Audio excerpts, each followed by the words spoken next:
जी अस्सलाम वालेकुम रहमतुल्लाहि व बरकातहू। बाबाए दानिश अशफाक अहमद मेरे फेवरेट, अल्लाह उनकी मगफरत करे, बख्शिश फरमाए, दर्जात बुलंद करे। वो बताते हैं कि मैं इटली में होता था। एक मर्तबा किसी वजह से मेरा चालान हुआ, मुझे अदालत जाना था। मैं अदालत में थोड़ा सा लेट पहुंचा। जज ने मुझे पूछा कि आप अदालत में लेट क्यों आए हैं और आप क्या करते हैं। तो मैंने कहा कि मैं टीचर हूँ, मैं मैं पढ़ा कर क्लास आया हूँ और मैं इधर पढ़ाता हूँ। तो जज ने कहा कि टीचर हमारी अदालत में है, उस्ताद हमारी अदालत में। और जज समेत सारे लोग जो अदालत में थे वो खड़े हो गए। ये वो मुल्क हैं जिन्होंने तरक्की की है, जो आज तहजीब याफ्ता हैं, जिनके मुआशरों में हर तरह की खुशहाली है। उस्ताद की इज़्ज़त जहाँ जहाँ हुई, जहाँ जहाँ उस्ताद को फर्स्ट क्लास शहरी का दर्जा मिला, वहाँ वहाँ आप देख लीजिए उन कौमों ने कितनी तरक्की की। आज अपने मुल्क में देख लीजिए और दूसरे मुल्कों को देख लीजिए। हमारे यहाँ कितने हैं जिन्होंने नोबेल प्राइज़ जीता, हमारे यहाँ कितने हैं जिन्होंने ऑस्कर जीता, हमारे यहाँ कितने हैं जो साइंस, तालीम, इल्म हुनर में आगे गए। और हमारा तालीमी निज़ाम भी आपके सामने है और बाकी दुनिया का तालीमी निज़ाम भी आपके सामने है। ये सारी बातें मैं इसलिए कर रहा हूँ कि पिछले कई दिनों से अपने उस्तादों को फेंटियाँ पड़ रही हैं। वैसे तो हमारा वो मुल्क है कि जिसमें तालब इल्म उस्तादों को मुर्गे बना देते हैं, तालब इल्म उस्तादों से बदतमीज़ियाँ करते हैं, तालब इल्म उस्तादों के गिरेबान फाड़ते हैं, थप्पड़ मारते हैं। हमारा वो मुल्क है कि जहाँ उस्ताद की कोई इज्जत नहीं करता, सिर्फ बयानों, हवालों, उस्ताद डे मना लिया, नकली नकली। क्योंकि हमारे यहाँ वो कहते हैं ना, बा अदब बा मुराद, बे अदब बे मुराद। हमारे यहाँ अदब भी नहीं रहा और सबसे बड़ा गिला करते हैं कि वो पुराने उस्ताद भी तो नहीं रहे।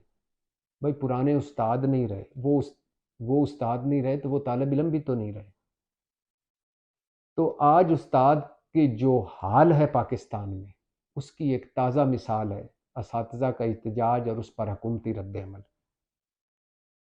पंजाब में जो कुछ उस्तादों के साथ हुआ है और जो कुछ हो रहा है वो शर्मनाक है।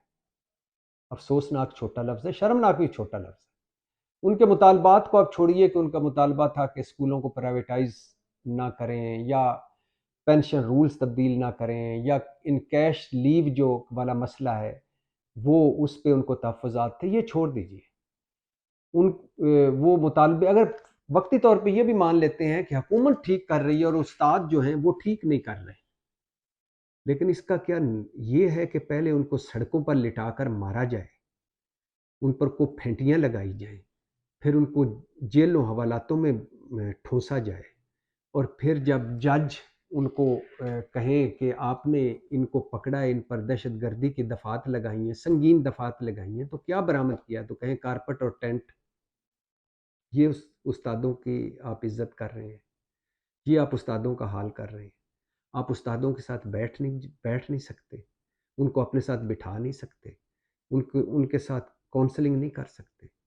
आपकी अगली नस्ल कैसे होगी? 5 इस वक़्त हैं हमारे निज़ाम तालीम के 5 दर्जे हैं, 5 किस्म के निसाब हैं, 5 तरह की तालीम दी जा रही है। और जो उस्तादों का हाल है, वो इस वक़्त आप पंजाब की जेलों और हवालातों में देखें। वो 3 एमपीओ के तहत अंदर, 16 एमपीओ के तहत अंदर, और एक अदालत ज़मानत देती है, उसके बाद दोबारा पकड़ के अंदर कर लेते हैं। क्यों? क्योंकि वो एहतजाज कर रहे हैं। एहतजाज गलत कर रहे हैं या सही कर रहे हैं, इसको बहस को साइड पे रखिए, मगर उस्तादों के साथ ये इस तरह का सलूक करना चाहिए। लेकिन वो क्या करें, हमने हर दौर में देखा, किसान निकले फेंटियाँ लगाओ।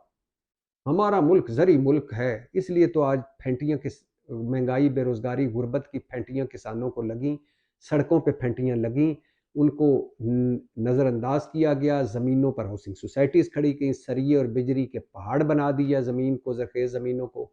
और उसके बाद आज हाल ये है कि 10 अरब डॉलर की हम खाने पीने की चीज़ें बाहर से मंगवाते हैं। गंदम बाहर से, चीनी बाहर से, चावल बाहर से, दालें बाहर से, खाने वाला ऑयल बाहर से। डॉक्टर आ जाएँ, ڈاکٹر مانا کہ بہت دفعہ وہ احتجاج غلط کرتے ہیں، مگر ڈاکٹر جو ہی نکلتے ہیں پھینٹیاں مار لگاتے ہیں۔ وہ نابینا نکلے تھے ایک مرتبہ احتجاج کرنے، تو شہباز حکومت نے ان کو مال روڈ سڑکوں پہ لٹا کے مارا، خواتین اساتذہ کو مارا، نابینا لوگوں کو مارا۔ اب استاد نکل رہے ہیں اور ان کا حال آپ دیکھ لیں کیا کر رہے ہیں۔ یہ شرم بھی نہیں آتی ان کو۔ یہ جو بھی حکومت میں ہے، جو بھی بیوروکریسی ہے، جو بھی اقتدار میں ہے، یہ بھی تو کسی کے اسٹوڈنٹ تھے، ان کے بھی تو کوئی استاد تھے۔ جب آپ اپنے استادوں کے ساتھ یہ حال کریں گے تو آپ کا آج تو برا ہو گئی، آپ کا کل کتنا آنے والا کل کتنا برا ہوگا یہ آپ اندازہ نہیں لگا سکتے۔ تو خدا کا خوف کریں، شرم کریں، حیا کریں، اپنے ان استادوں کے ساتھ بیٹھیں، ان کو سمجھائیں۔ اگر آپ کوئی بہت بڑا کام کرنے جا رہے ہیں تو ان کو سمجھائیں کہ ایسا نہ کریں۔ یہ ہیں آپ ہمارے ساتھ مل کر نظام تعلیم کو بہتر کریں، ان کو سمجھائیں کہ یہ آپ کی بہتری کے لیے کر رہے ہیں۔ اگر ان کو لگ رہا ہے کہ آپ ان کی بہتری کے لیے نہیں کر رہے، ان کے مطالبات سنیں، ان کے تحفظات دور کریں، ان کے سوالوں کے جواب دیں، ان کے ساتھ مل کر بیٹھیں، حوالاتوں جیلوں میں بند نہ کریں۔ پہلے اس ملک کا سوا ستیہ ناس ہو چکا ہے، مزید سوا ستیہ ناس نہ کریں۔ پاکستان زندہ باد۔